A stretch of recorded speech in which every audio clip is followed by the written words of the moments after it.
Bite of Courage is about ordinary people aspiring to live their best life by overcoming vulnerability and fear. It's about finding our courage and sharing our stories so we can be who we're truly meant to be, and discovering in the process that we're a lot more similar than we are dissimilar. To listen, go to biteofcourage.com or your favorite podcast app.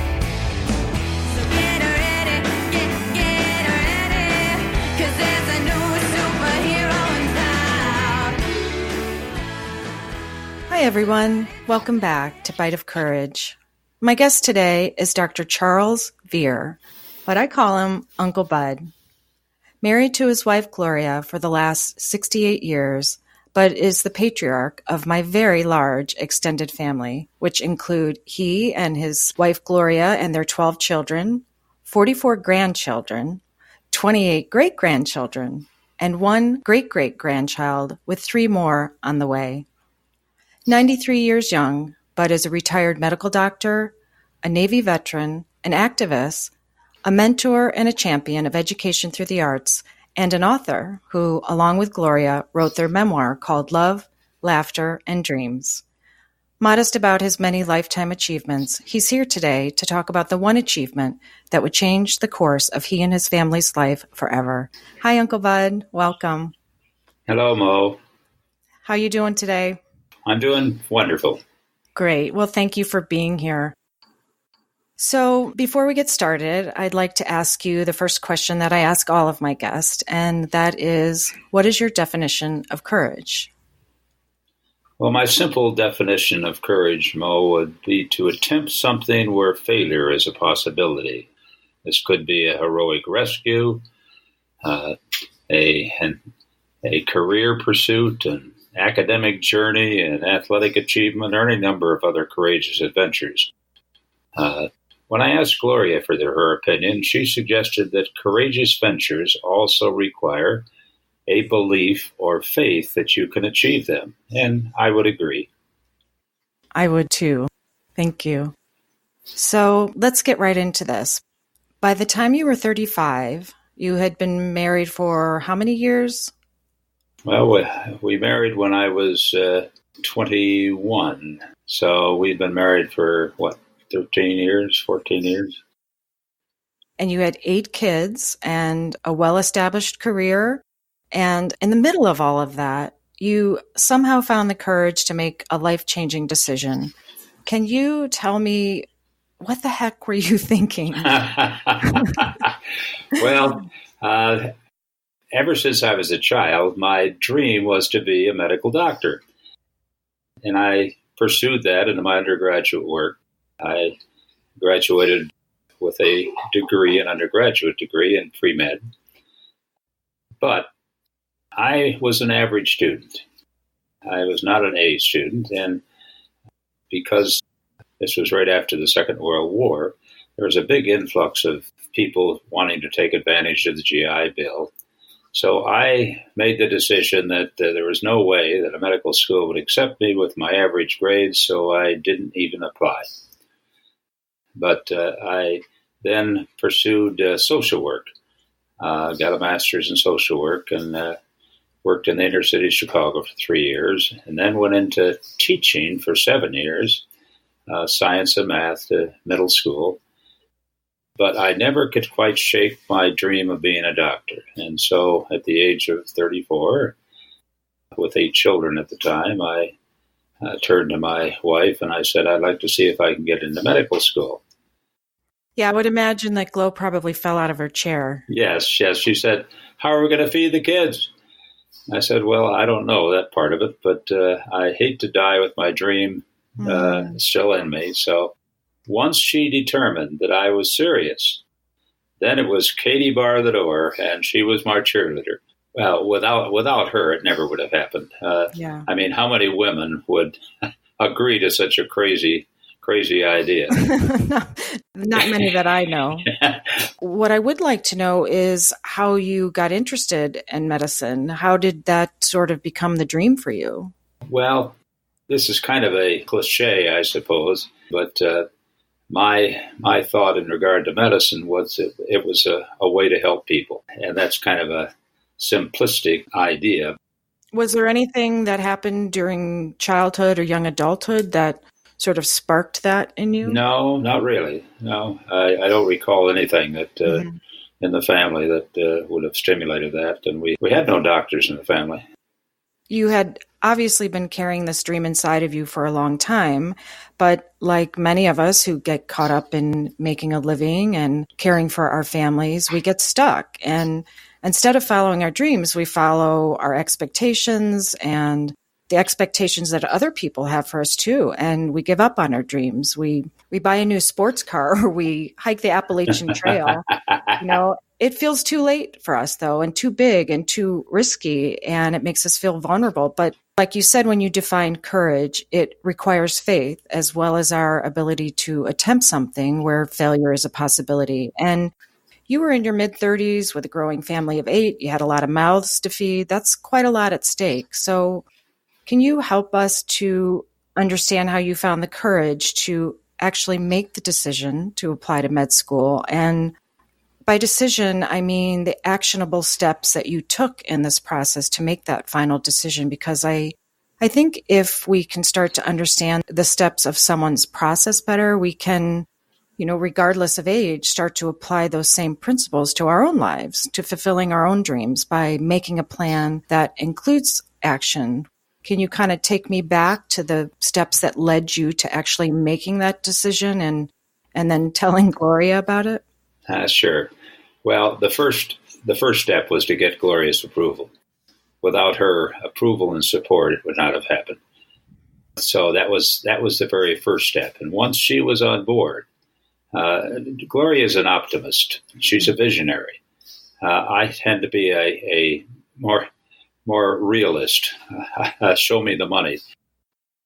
But she focuses on the goal rather than on the journey. I tend to focus on the journey. So I had to have her support. And once I got her support, then she was thinking of all kinds of ways that we could make this happen. The second challenge, the second hurdle to get over was to be accepted. How in the world would I find a medical school that would accept this crazy 34-year-old with 8 children and average grades?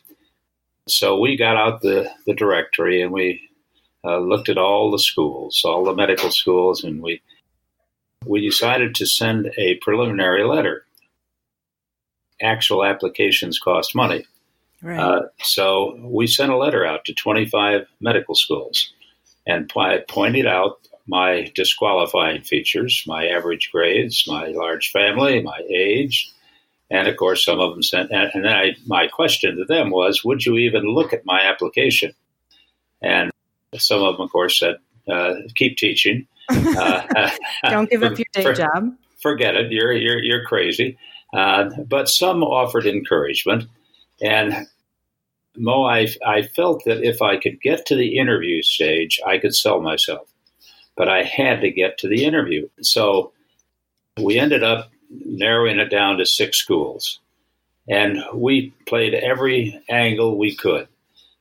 One school was Tennessee, which admitted 3 classes a year. So they had far more openings. Another was the University of Indiana, where I'd gotten my master's degree in social work, and I thought that might play a part. Then we touched the Catholic schools because our large family should certainly indicate that we were good Catholics. Right. And so we applied to Creighton, which is a good Jesuit school, Loyola of Chicago, and Georgetown. Those were our Catholic outreaches. And then Missouri was a relatively new 4-year medical school, so I thought maybe they wouldn't have quite as many applications. So we applied to Missouri, in addition to the fact that Gloria had gone to school at Stevens College, which is located in the same town as Missouri Medical School. And so that was kind of an intriguing possibility. And surprisingly, out of the 6 applications I sent, I had 1 outright refusal from Indiana. I never heard from Loyola of Chicago. But the others all invited me for interviews.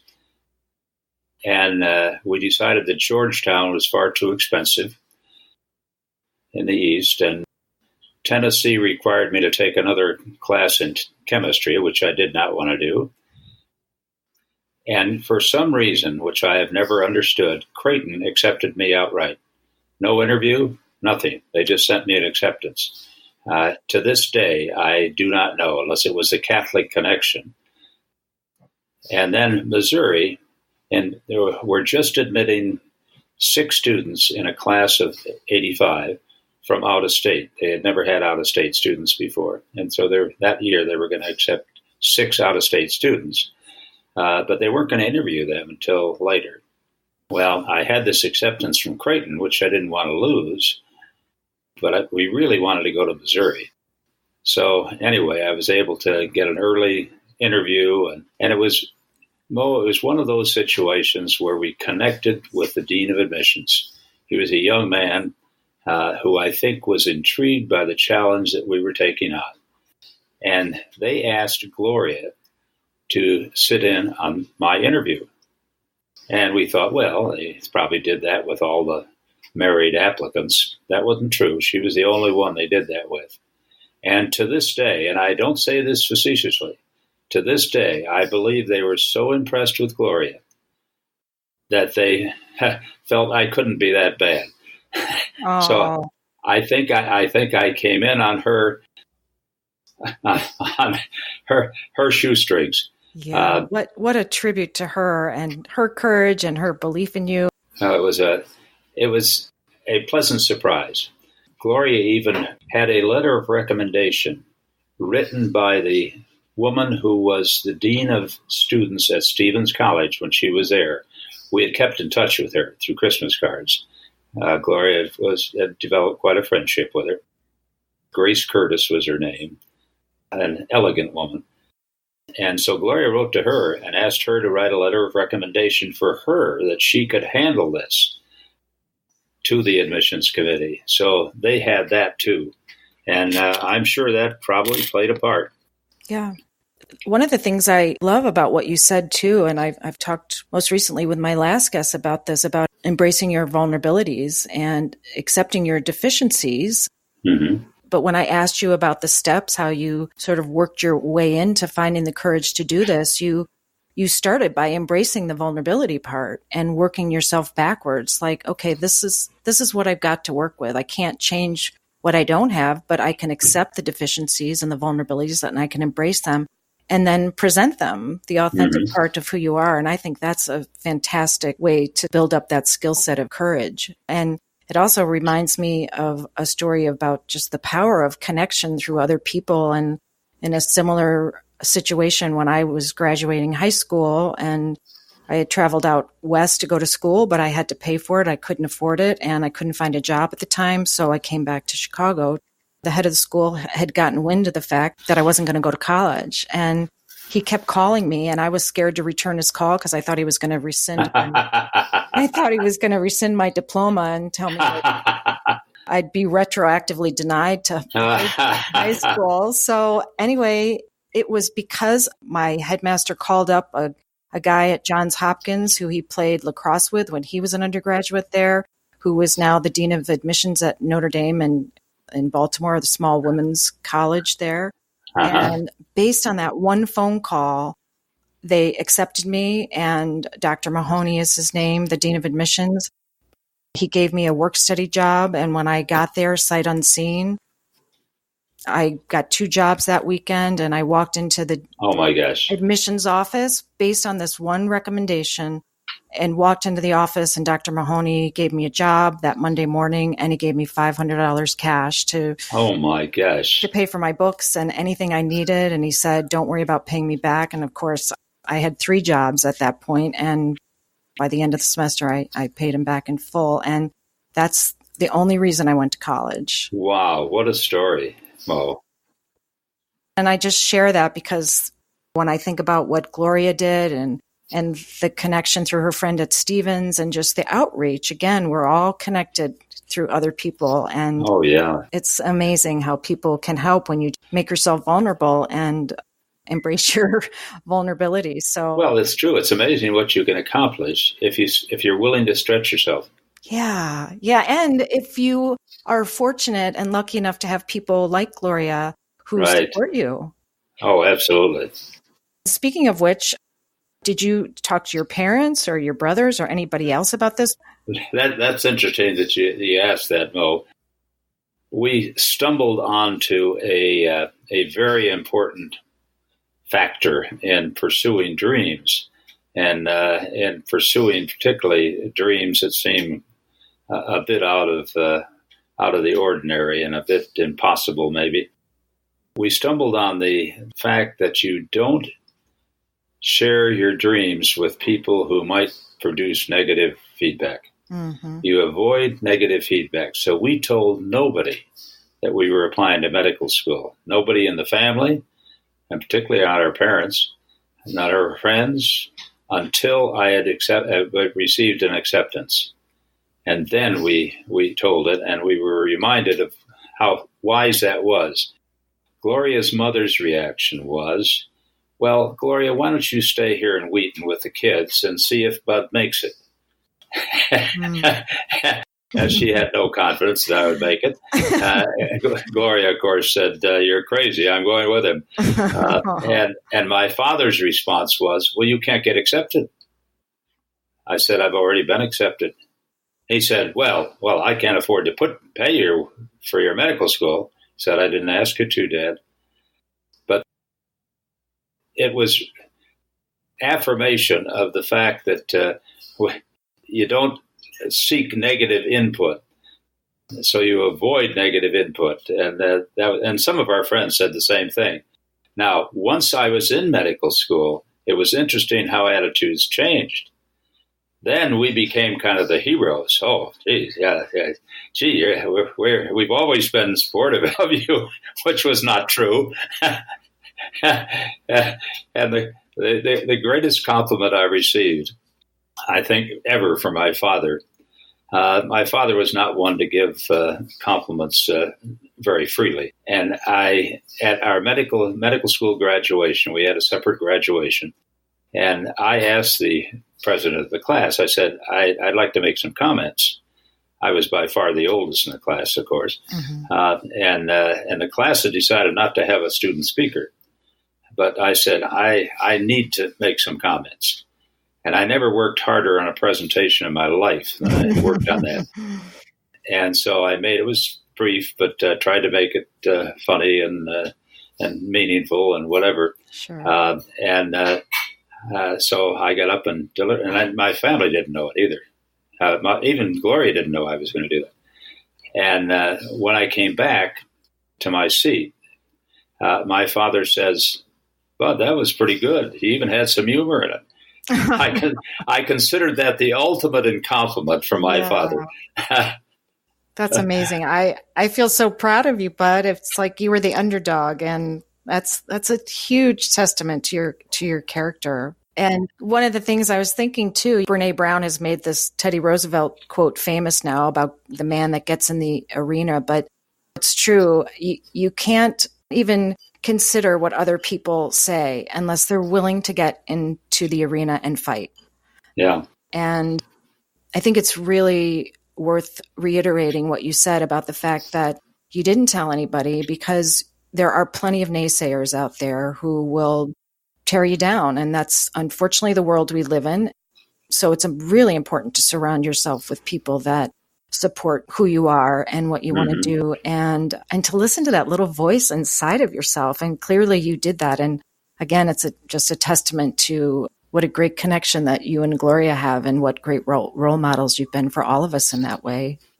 And you mentioned earlier that you had been an average student.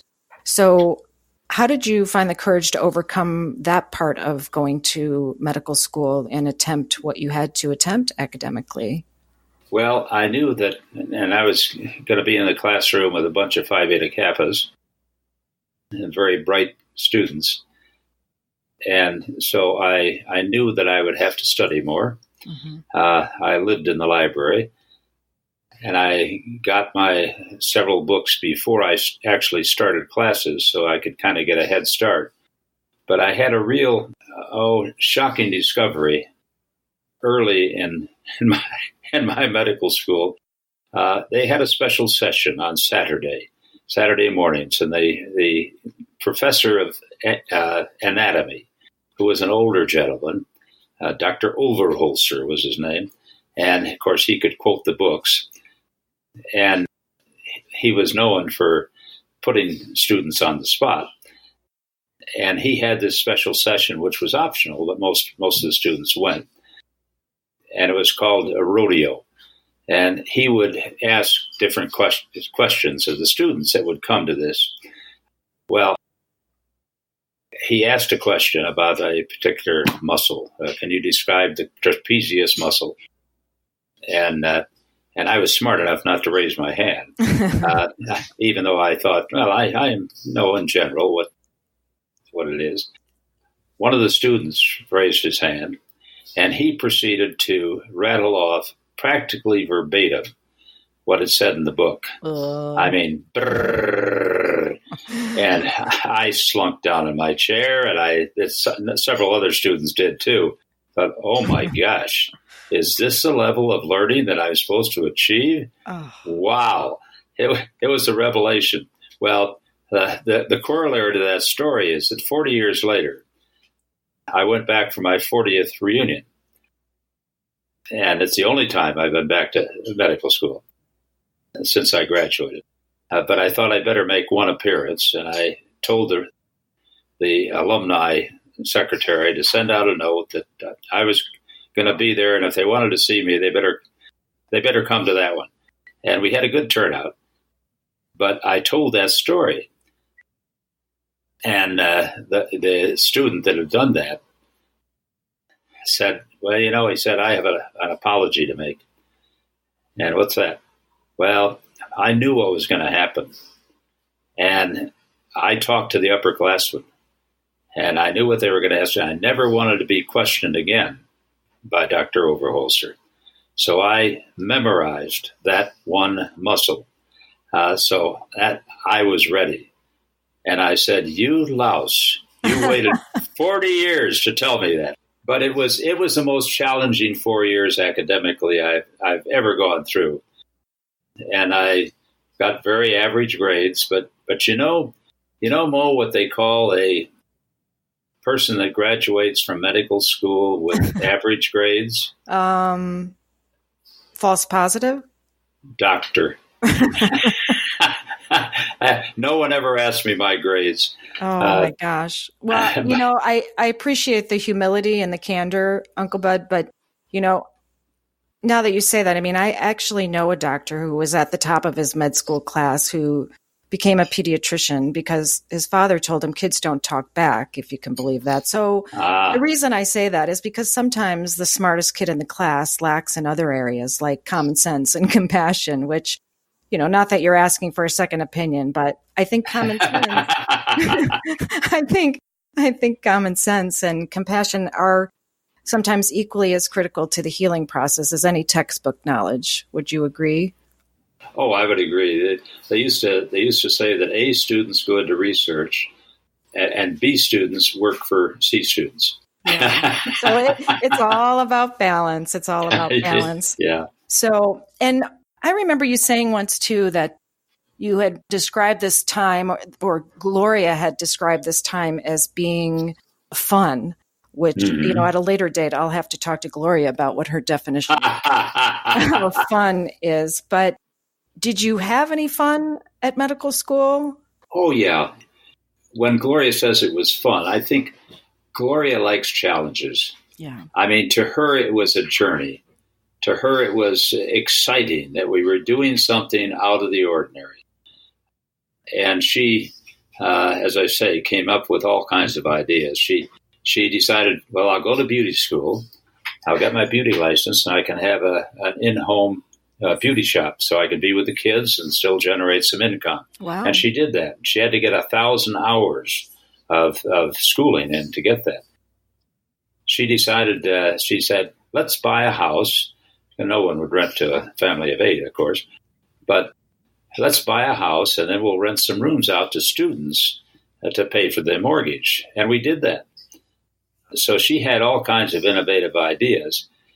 So I think when she says it was fun, she means she enjoyed the excitement of the challenge and the journey, and she was fully confident that I would make it.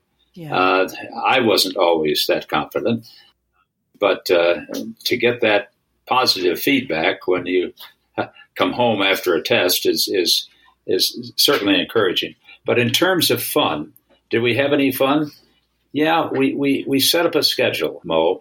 I came home from school every night for supper and to help put the kids in bed. And then I would go back to the library to study. And every Sunday was kind of our family day. And there was a wonderful lake in Columbia, Missouri called Stevens Lake. It's actually named after the Stevens College. And we spent many, many days, many, many Sundays there, just picnicking and the kids swimming and so forth and just enjoying ourselves. So, yeah, we kind of arranged for that. We set up a schedule that didn't eliminate enjoying life when I wasn't studying.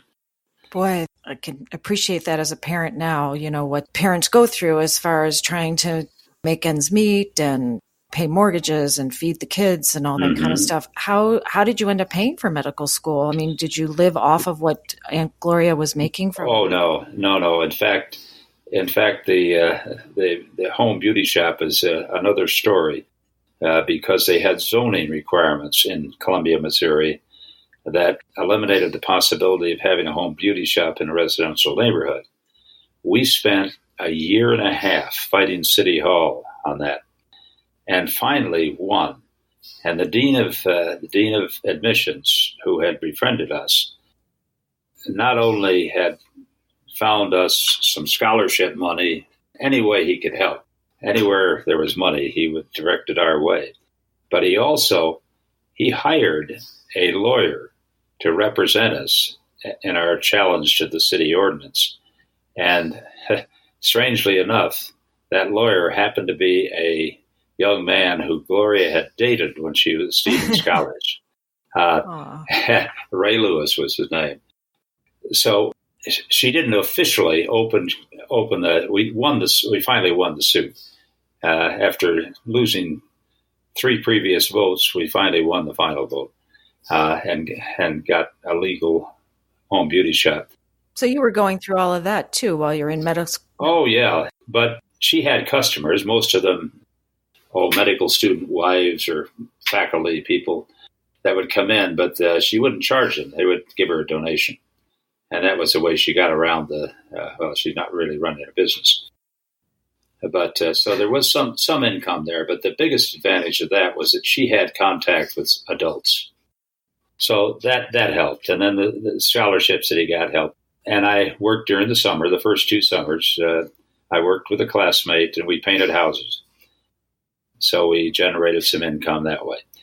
Did you end up with a lot of debt after medical school? Well, we ended up actually with $20,000 in debt, which is probably equivalent today, Mo, to 10 times that much. Probably it would be equivalent to a $200,000 debt today. But it was, considering that we had spent 4 years where I couldn't work regularly except during the summers, and we had 8 kids, and of course, by the time I graduated, we had 9. That to get through medical school with only $20,000 in debt, I thought was quite an achievement. And how did you get around? Did you both have cars, or were you close enough to walk? No, we did not have a car during the time I was in medical school. I had a bike. Medical school was about 2 miles from where our house was. And so I would pedal the bike to medical school and then come home at night, pedal back to the library. It's good exercise. And we had a grocery store that was only a couple of short blocks away. And we would go to the grocery store and load up a grocery cart and wheel that home, unload it, have one of the kids take the cart back to the store. And we could walk out to the beach. it was, I don't know, a mile or so. But no, we functioned without a car, not only during medical school, but even when I opened my practice in Hillsdale, we only had one car, and Gloria had to use that, so I was still riding my bike. I actually rode my bike until, a few years ago, when I finally decided it was time to give it up. When you were 90. No, I wasn't quite 90. I think I was 88 or something, or whatever. You're probably on a unicycle now, right? No. Oh, that's great. Amazing. You just figure it out. Yeah, you do. And if that's, people have done that throughout history. Yeah. If there's a need, you find a way to fill it. That's right. And if you want it bad enough, you'll figure it out. Yeah. Well, I would imagine the toughest part maybe about being a doctor is having to have conversations about death, perhaps with a family member. Is that a fair assessment? Yeah. And Mo, doctors are not very good at end-of-life care. I say that because, and this is not unique, we just read a wonderful book called Being Mortal by Dr. Gawande. And he points that out, that doctors are not good at end-of-life care because we consider that a failure. We're there to cure. We're there to heal. And when someone dies, we fail. At least in our minds, we fail. Now, that's not true. Everybody's going to die. But in terms of dealing with dying patients, I would usually try to communicate with the patient, if possible, but also with the family. Okay, Uncle Joe has got a terminal illness. He's not going to survive this. And he's developed pneumonia. Do you want me to treat the pneumonia? And sometimes they would say, oh, yes, we want everything done possible. It wouldn't change the ultimate outcome. It would just extend his life maybe if a short time longer. But I usually would try to counsel with the family and explain to them the situation and let them make the decision. We didn't have, hospice was not, I'm not sure it was around when, well, yes, it was. It was around. But I think it's much more prominent now. And they are wonderful. Yeah. They deal with end-of-life care beautifully. That's great insight. And I think we touched on this earlier, but it does take an incredible amount of courage to have tough conversations and to be brave and afraid, which is hard to do at the same time. We have to reduce our egos and feel super vulnerable to have healthy conversations. But you were having conversations about life and death to varying degrees, literally. Was there anything you did actively to build your courage as a skill set, emotionally and spiritually? Well, I said a lot of prayers, but the most difficult deaths were the deaths of babies, either at birth or stillborns, or I had one patient that I can remember vividly that had a crib death. And I'm not sure how they got through that, the parents, but I had no formula for helping people deal with that. It's tragic. Yeah. But, and even Dr. Gawande in this book that he wrote doesn't come up with any special formula. He said he acknowledged he's terrible with end-of-life care, even with his father. But it's a marvelous book because it points out the fact that dying patients, we need to ask the patient what they want. Instead of telling them what they need, to ask them what they want. Dr. Gawande talks about this one older gentleman he had, and when asked that question, he said, I want to be able to eat ice cream and watch baseball. And he wasn't even a baseball fan. And so that's what he got for the end of his life. He got to eat ice cream, watch baseball. But that's what he wanted. So I think that oftentimes we try to tell patients rather than asking patients. Yeah. And I think that's probably true whether you're a patient or a doctor These are hard conversations to have with anyone. Have you thought about that? Yes. As a matter of fact, Mo, it's interesting that we're talking about this because just last week we called hospice in for Gloria. I'm sure you weren't aware of that, but she has congestive heart failure, and she has great difficulty breathing, and she's ready to go. I was not ready at the same time she was, but I finally reached the point where I'm accepting it. I'm not sure I'm agreeing with it, but I'm accepting it. And hospice came in last week, as a matter of fact, and they're wonderful. Now, this doesn't mean that she's going to die tomorrow. It doesn't mean that she's going to die in 6 months. It just means that she's not going to recover from her congestive heart failure, and it's going to get worse. And she's gone downhill pretty much, pretty rapidly in the last 6 months, I would say. So she's not able to do anything, and the biggest frustration for her is not being able to do anything. So I'm dealing with death on a more personal level now. Sure. And it's difficult for the caretakers. Oh, it's tough. It's tough. Fun to keep her at home. This is where most people want to die. They want to die at home. But her spirits are good, and she's doing okay. I've never been in the position, not even when my mother passed, to ask anybody about this. So if I may, I'd like to ask some of the tougher questions that I'm curious about. Okay. When you're so close to this part of life, which is the transition of death, what does that feel like? Do you feel scared? Do you feel scared for Gloria? No, I wouldn't say I feel scared. I feel, well, it's a different relationship now than it was when we were younger.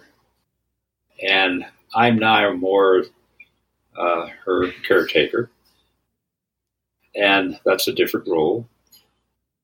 So I think that's God's way of transitioning us into the acceptance of the end of life. I'm not sure I'm even saying this properly, but you're not losing the person that you knew 10 years ago or 20 years ago or when you first got married. You're losing and this is maybe crude, but a different person who is transitioning into death. And it's just, I really can't describe it well, but it's a different feeling. And fear, neither Gloria are fearful of death. I'm concerned about how I'm going to die, but not that I'm going to die. Right. We have been so blessed, Mo, in our life. I asked Gloria not too long ago, I said, okay, Glo, what would you change if you had to do it over again? If you had to do your life again, what would you do different? And she thought for a moment and she said, nothing. Nothing. And I think we both feel that way. That we've had full lives. We've been able to pursue some dreams. We've been able to have all these children. We have lots of family around. Every one of our children, Mo, has been here for a visit of usually several days to a week in the last 4 months. Everyone, even the ones from California. And I think they're getting the message. Yeah. That if you want to see your mother, you better go home. Go see your mother. Yeah. Aww. It feels like what you have with Glo is such a deep friendship. It's the humanity of it. And it sounds like a very peaceful place, and that there's a lot of gratitude there, especially to be able to ask that question. I think as a parent at this point, it's hard to alleviate those feelings of guilt. I think that that's normal. But I do try to go through a process of releasing that guilt and transforming those feelings into something positive, because I'm not in the business of outcomes, certainly. You are a marvelous inspiration, Mo. Oh. You really are. You really are. I just have so much admiration for you. Thank you. I appreciate that. I gather my inspiration from people like you, honestly, and all of my guests. And I'm so blessed at this point in my life. And to be able to ask these difficult questions is really a privilege for me because I'm not afraid of dying either. I fear, like you, the way that might happen. But when I die, I'm gone. I worry about the people that are left behind because I know that's Right. that's the most painful part. But to be able to be in a position as you are with Gloria after 68 years, it's just such a gift to be able to be kind and caring and loving to this person that has been so supportive of you. Yeah, we've been very blessed. And I wonder sometimes too, like, that it seems like the question in general is always, do you have any regrets? But I sort of feel like the deeper question is about not what regrets do you have, but what are the choices that you made in those moments where you didn't have regrets, and what you did in your mid-30s by choosing to go to medical school. That's one of those things, like I said in the beginning, a decision that changed the course of your life forever. Oh, yeah. And what an example that you set for your children and the ripple effect of that on other lives that you don't even know about, like mine, like my children. We're all affected by that. Well, the only part I miss in medicine, and the thing that and I retired when I was 65, and I was ready to retire from medicine. But the only part I miss of medicine is bringing new life into the world. That always was such a miracle to me, to see a new baby born, new life begin. And I don't miss the hours that you women decide to have your babies, because I spent a lot of nights at the hospital waiting for a baby to arrive. But the thrill, and of course I did a lot of OB. That was a big part of my practice. It delivered over 2,000 babies, and I really enjoyed that part.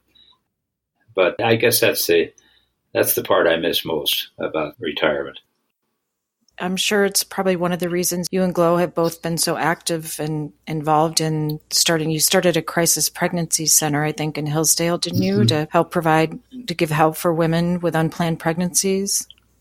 Yeah, I think all my life I've been very pro-life, and I've been very active in that here in Hillsdale. So is Gloria.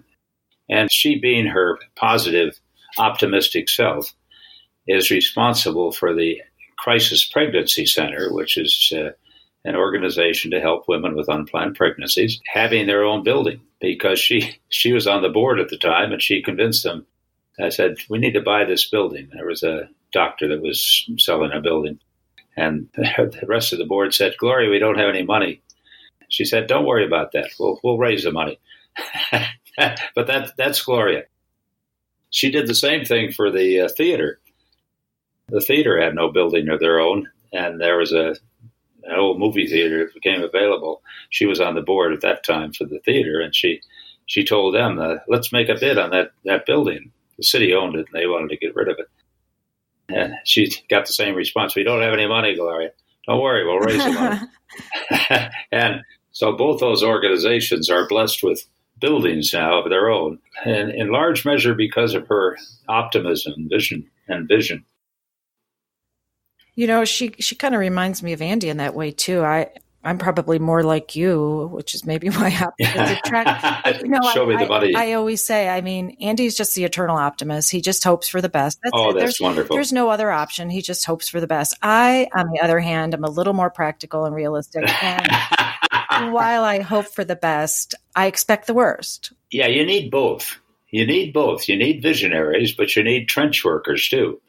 Yeah. You need the people that carry out the vision. I think a little bit of his optimism is rubbing off on me because I'm learning how to just let go a little bit more and be more flexible, more spontaneous, and you should, and follow my dreams. Yeah. And that's one of the reasons I wanted to talk to you, because I think it's really important for at any age to not give up on your dreams. And I did put some things on hold for a while. And I think a lot of women, whether you work in the home or out of the home, whatever makes you most happy is where you should be. That's what your kids are going to remember. A brooding house feels a lot different than a happy house. Oh, yeah, I would agree. Well, the reason we had so many children, Mo, is because we were going to be perfect parents and have perfect children.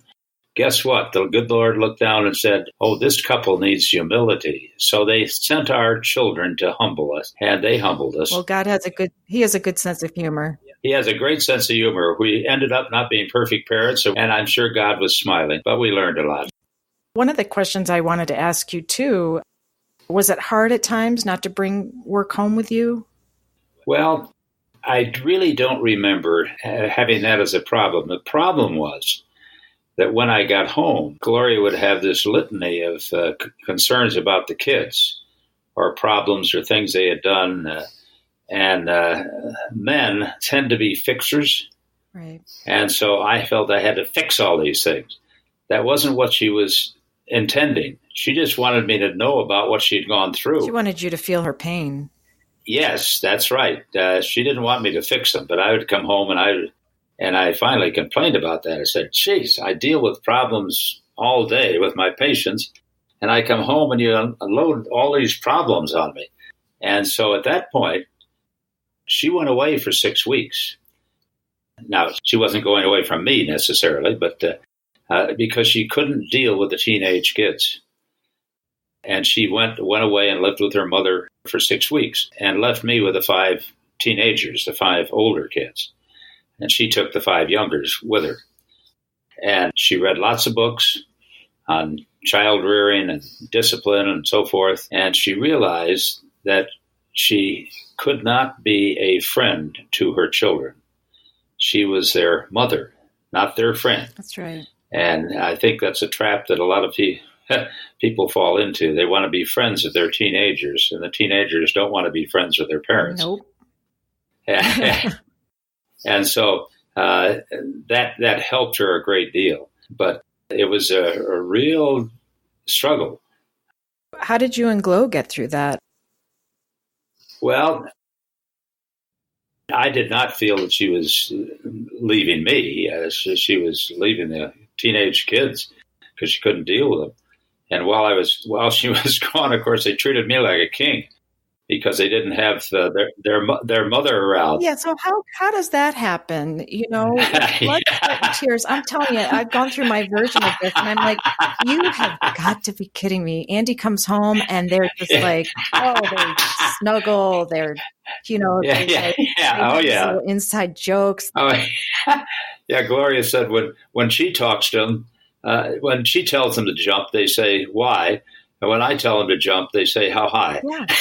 It's just it's not fair. I keep hearing that there's going to be a payoff for me. So there's always. You will be loved as their mother more than their father is. Mothers have a special bond with children that fathers never achieve. That's true. How was that? What was that like when she came back? It was fine. She figured out that she no longer could be her kids' friends. And so she actually sat down with the kids and made rules with them. She said, okay. They all had chores to do. Mm-hmm. Okay, if you don't do your chores, what do you think your penalty should be? And so she had them establish the penalty. So they couldn't complain about it when the penalty was inflicted. And that really helped.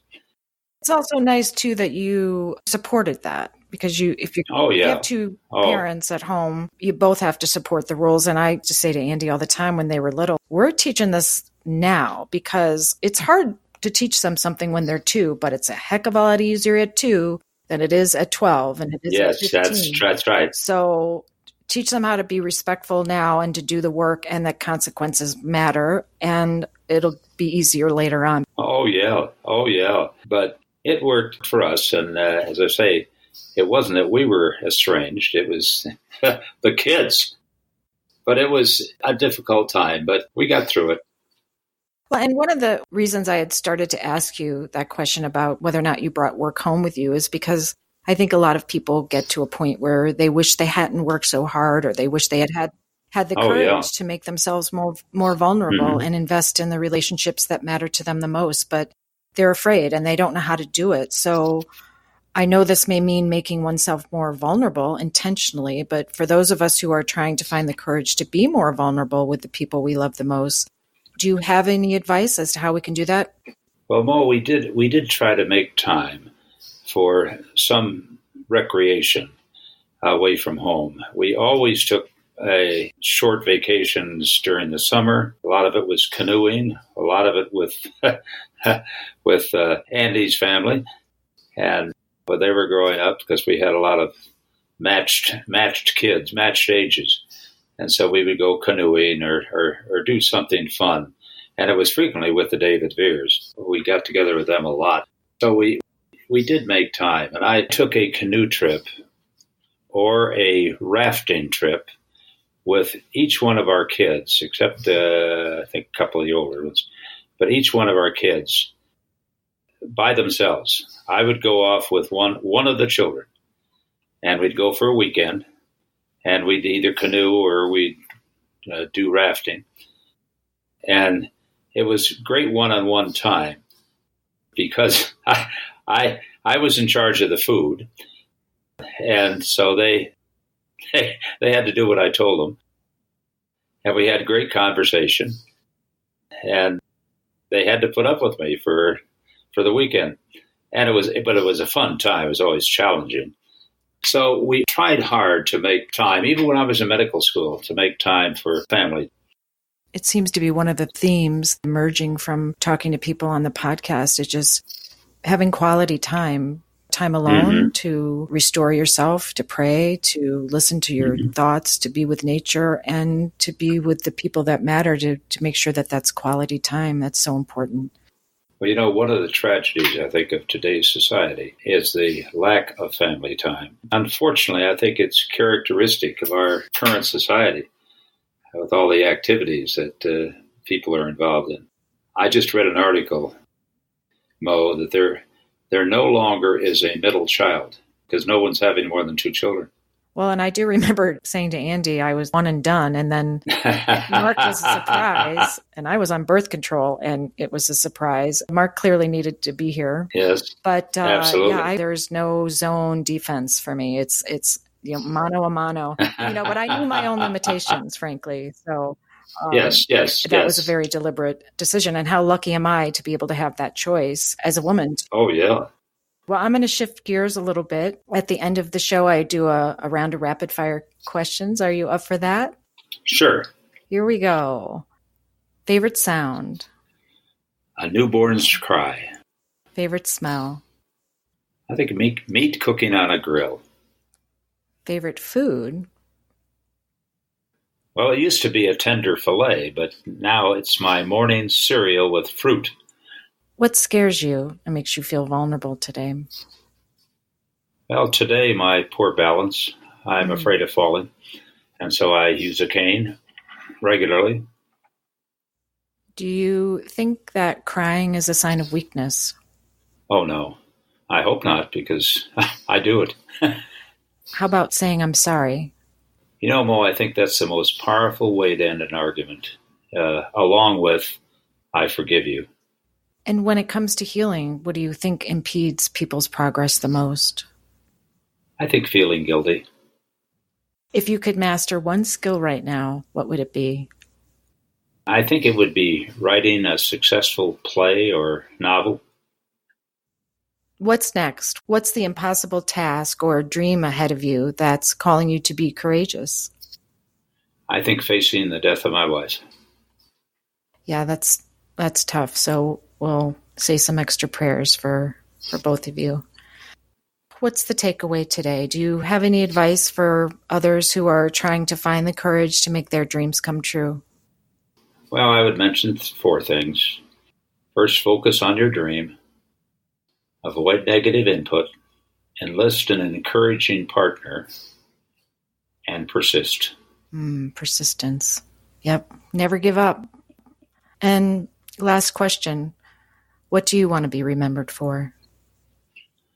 That's a question I ask other people, Mo, and it's not an easy question. I would like to be remembered for having made a difference. However you want to define that. Well, you have done that but you've made a difference in every life that you touch. And there are a lot of lives that you've touched. And again, just the ripple effects over your 93 years and going strong still. So you've got a lot of work to do yet. I hope so. We're all so very lucky to have you in our lives and Gloria, and you're an incredible role model of courage and so much more. So thank you again for being here today and for sharing your wisdom with all of us. Oh, thank you, Mo. Appreciate the opportunity. You're welcome. For anyone interested in reading Bud and Gloria's memoir called Love, Laughter, and Dreams, We Prayed for 12 Children, you can go to Amazon.com. And if you'd like to start a dialogue, please don't hesitate to pop over to the comments section after the show at biteofcourage.com. Until next time, be bold, be brave, be daring, and take a bite of courage. See you next week. Thanks, everyone, for tuning in to Bite of Courage. If you'd like to learn more about my guests or you'd like to leave a comment, please go to biteofcourage.com or leave a review on your favorite podcast app. Don't forget to check out my blog, humormewithmo.com, where I write about finding humor in life's absurdities. Until next time, be bold, be brave, be daring, and take a bite of courage. This is a Trio production. All rights reserved.